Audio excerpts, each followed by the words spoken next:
Hi everyone, welcome back to my channel, Stephanie's Lerlin. I'm Stephanie. Today I decided I wanted to do a little 24-hour readathon. I wanted to do one because I have a whole load of library books that are due back soon and I need to get reading because I literally picked up 2 of the 6 that I took from the library and DNF'd both of them. But I'm starting at 12 o'clock, so it's 11:52 right now. And I had to calculate it and it took me an embarrassing amount of time to figure out the calculations, but I'm going to read from 12 o'clock in the day today till midnight tonight, which is probably the time I'll go to sleep because there's no way I'm not sleeping. That's not happening. And then I'll probably wake up around 8 o'clock and then read from 8 o'clock until 10 o'clock in the evening. So hopefully those calculations are correct. I'm going to talk a little about the books I'm planning on reading, my little TBR. I don't know if I'll get to all of them, to be honest, because again, I haven't really tried to do a 24-hour readathon before. I've only done that 48-hour one, and even at that was a bit like, wasn't even correctly done, and I kind of copped out with the rest of it. Like, I stopped the day after. I was like, yeah, I'm not reading anymore. So I cut it short. I have 4 books on my TBR and I really do hope I can read at least 2. They're all from the library and I'm really excited for some of them, but also, I don't know, I feel like I've seen them on my shelf now for a while and I'm kind of like, don't really want to read them anymore. But let's stop with that negative energy. We're going to read them. The first one I'm actually already 50 pages through and I spoke about it in my last reading vlog, I think. It's The Bone Shard Daughter by Andrea Stewart, and it's the first book in a fantasy series, I'm pretty sure. Yeah, 50 pages through, not much has happened like to keep me intrigued. There's loads of different point of views, which is good because it gives different stories, but I'm not really hooked at all yet. So hopefully I'll get hooked and I'll like it. So that's the first one on the list. Then we have The Silent Patient by Alex Michaelides, and this is a thriller book. I'm planning on reading this one first because I'm hoping it'll really like engage me because it's a thriller and I'll read pretty quickly, and especially because it's short, I wanted to, read the shortest one first so I can get it out of the way, feel like I'm doing something. It's something about some woman who's in a mental asylum because she shot her husband in the face. Then the next book is a book I've been excited for a while, and that's Girl A by Abigail Dean. This is about a girl who had a really abusive childhood. Years after she escapes from this house of horrors, her mother dies in prison and her 6 siblings go back to this house that they were like tortured in essentially, and the main character is trying her best to make it something different and something more positive. The last book is a book that I haven't heard anything about, but when I saw it I was really intrigued and it sounded good, and I looked up a few reviews and they sounded good, so I'm hoping I'll really love it. It's the first in a fantasy series and it's called The Smoke Thieves by Sally Green, and has dual point of view as well. There's 5 main characters and it's something like a found family kind of thing, and I think they have to like all work together to like stop the fall of a kingdom, something like that. You know the type. Look at these beautiful edges. These are my plans for this readathon. I really hope I'm successful and I hope I can read a lot. I hope you enjoy this video and I will talk to you and update you when I'm reading next.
progress in Silent Patient. I'm just about halfway through it now, which is great. I'm on page 165. Honestly, I don't really have any thoughts. Like, I'm intrigued to figure out what happened and why the main character killed her husband, obviously. A few things have come to light that are quite interesting that I obviously know will alter the story, but I'm hoping that like now it's going to get more exciting and like thrilling. I also, just one thing, I don't really understand the significance yet. I guess it could come up later, but I don't understand the significance of the narrator giving us his entire backstory. Like, I understand we need some of it, but it's a bit extensive. Like, it feels like a bit too much. Like, I don't really think I need to know all that, you know? And there's a load of really interesting takes on psychology and like therapy in general, and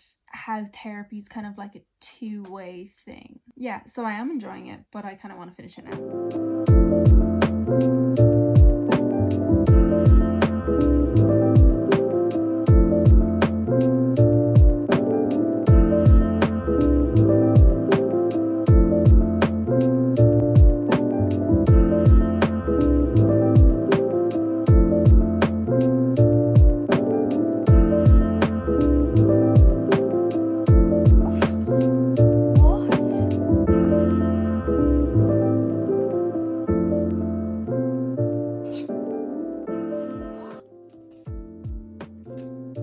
That was the most stupid book I've ever read in my life. I'm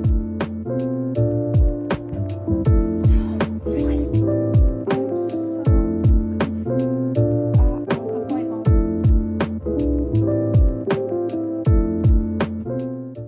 Just 10 to 6 now, and I just finished The Silent Patient, which you might have seen, and I'm really annoyed. I won't lie, I'm really annoyed.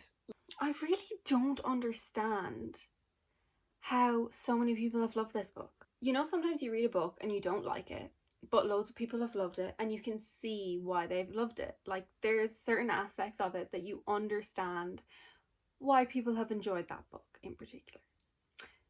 But I really do not understand why people like this. Okay, let me just talk about my thoughts and try not to disrespect. I know it's probably a bit like unfair of me to say, like, I don't understand how people like this book. Everyone's entitled to their own opinion. You can like whatever book you want. Like, I don't care. So while I was reading this, obviously it's quite a short book, so I did get through it pretty quickly. Throughout like the midway point, I think it was, I started getting interested and started kind of theorizing. My theory was incorrect, but it got addressed. But like for the majority of the book, I was kind of just bored. Like, didn't feel like a thriller. Now that I've finished it and read the plot twist, I'm just really annoyed. Like, it's so... It feels like it was such a cop-out. I feel like it's such a typical thing that would be the plot twist in thrillers. I feel like this was such a pointless book, and so much more could have been done out of it. It really could have been a magnificent piece of work. I am still planning on reading The Maidens because a lot of my friends on BookTube have liked it, and this I think was his debut novel anyway, so I'm sure he's after getting better at his writing. Maybe it's just that his writing is not for me, or thrillers aren't for me, but I do want to try to read The Maidens and see what I think. I'm sorry if that's mean. I'm sorry, Alex, I really am, but this was not it. It really wasn't. So I'm gonna pick up Girl A by Abigail Dean because I just have higher hopes for this, and I'm praying to God that it's good, because if I actually read another book right now that I don't like as much as I didn't like The Silent Patient, I will be furious. I actually still can't go. I really am so annoyed. Good morning, everyone. I did kind of wake up late. It's 10 o'clock now, so this readathon is gonna have to go until 12 o'clock tonight, which I don't really mind because I usually stay up till about that time. Excuse my appearance. Last night, after I updated about my thoughts on The Silent Patient, I actually ended up going to my cousin's house for dinner, so when I came home it was pretty late and I didn't read much, but while I was there I actually did start Girl A by Abigail Dean, and I got like 25 pages into it, and I was going to pick it up this morning, but then I decided, do you know what? I don't want to. It hasn't hooked me. Like, I know it's only 25 pages, but I really don't care to read it. And I looked up reviews on it, and like every single review I saw was basically saying the same thing, that it's really slow and it's boring and loads of people DNF'd it. We're going to DNF this one too. I've been DNFing so many books this month, it's actually really annoying. But like, I'm not gonna push myself through a book that I don't like because I'm only just barely getting over a reading slump. So that's not about to happen. I am still going to keep doing this readathon because I do have 2 other library books. They are huge books, so I don't know if I would, well, they're not huge, but they're pretty big for a 24-hour readathon. And I don't know if I'll be able to finish 1, let alone 2. I'm thinking I'll pick up this. I'm hoping this one will be good because the reviews I saw on this were pretty good, I think. I'm going to try my best to at least read some of this. If I'm not vibing with it and if I don't like it, I will probably DNF it. And I don't think I'll end up picking up this, but I will continue like the readathon and read something else because I do have a few other books that I'm like in the middle of or that's on my TBR. That's the plan. It is already 10 o'clock, so I do need to actually read some, but I'm also leaving the house today, so this whole readathon is just a fail in itself, isn't it? I'm going to go start The Smoke Thieves by Sally Green. Also, can you like just ignore how gross my voice sounds right now? It's because I just woke up. Okay. Yeah, I'm gonna go outside and read some of this.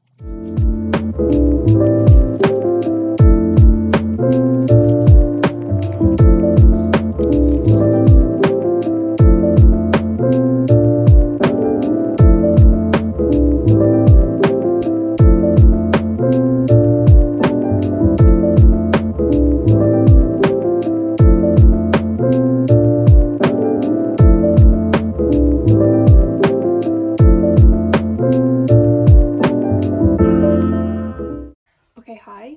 It's almost 1 o'clock and I'm about to leave the house. I just want to say that I got 10 pages into this and I'm DNFing. I know it's only 10 pages into it and I'm not really giving it a chance, but I'm not that interested in it, and I kind of just feel like I need to get my pile of library books out of my house and I can't look at them anymore because I just don't want to read them. And I'm also not reading The Bone Shard Daughter either, so I'm DNFing both of them. So I have DNF'd 5 out of the 6 books I got from the library. I'm still going to keep going with this readathon until 12 o'clock, like I've said. And I'm just going to finish what was my current read before this readathon, which is Ninth House by Lee Bardugo. I'm just over halfway through, so I'm 250 pages through it, and I just want to finish it. So that's what I'm going to do for the rest of this readathon. I will come back and talk to you when I'm reading this when I come home. Also, can we take a minute to appreciate this outfit? I literally feel like a fairy in it. You can't really see, but there's a slit in it. And it's really flowy. And I also have little ladybugs.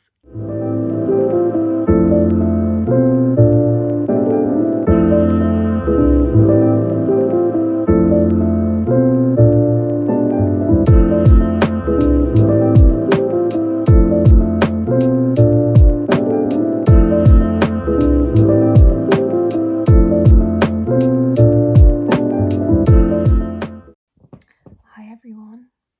It's about 11:15 now on Sunday night, so this readathon still technically has 45 minutes left, but I'm gonna finish it here because I just finished Ninth House by Lee Bardugo. I give it 2 stars. I'm disappointed that I didn't like it, honestly, because I've heard a lot of great things about it. I don't know what it is, I just didn't really vibe with it. Like, I did annotate it a little bit because Lee Bardugo's writing is just really pretty and well written, and there's a lot of really nice quotes in this. That's one aspect of it that I really enjoyed. Yeah, I don't know what it was about it, I just didn't really vibe with it. I was quite confused for practically all of it. I didn't really care much for the plot twist or the characters. Yeah, it was just really confusing for me and hard for me to wrap my head around, and I wasn't really engaged in the story at all. I'm still really confused after finishing it, and maybe that's just because I'm not smart enough to read this book. Or maybe it's because it's an actual dark academia, and maybe it's just that those types of books aren't for me. So that's the end of this video, and I read 2 books in this 24-hour readathon. I'm disappointed because the whole point of this readathon was to finish my library books, and I just read one and DNF'd the rest of them. Bit of a failure. I hope you enjoyed the video. Thank you for watching, and I will see you in my next one. Subscribe if you want.